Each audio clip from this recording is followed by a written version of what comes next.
კახეთში საბა განწმენდელის სახელზე აგებული ერთადერთი ტაძარი სოფელ კარდენახში მდებარეობს. მე-13 საუკუნის ჯვალგუმბათოვანი ეკლესია უნიკალური არქიტექტურითა და მდებარეობით გამოირჩევა.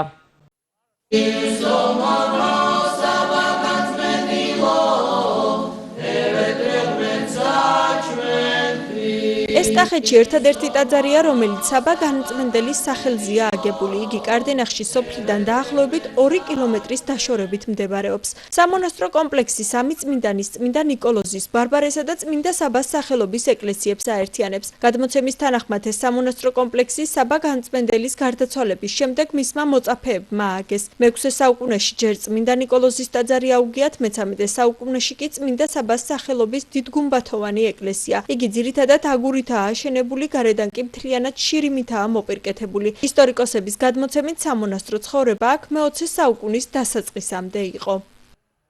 კარდენახი საბა განწმენდილის მონასტერი ეს არის საქართველოში პირველი დღევანდელი ცნობებიდან გამომდინარე, რაც გვაქვს ხელთ, რომელიც აშენდა, მოიცავს რამდენიმე მნიშვნელოვან ძეგლს. ეს მონასტერი შესაძლოა იყოს დაარსებული წმინდა საბას მოწაფეების მიერ, რადგანაც მე-6 საუკუნის ბოლოს თარიღდება ის სამეკლესიანი ბაზილიკა. ჩვენ ვიცით, რომ წმინდა საბა მე-6 საუკუნის პირველ ნახევარში გარდაიცვალა და ასევე ვიცით ჩვენ წყაროებიდან, რომ მას ყავდა ქართველი მოწაფეები.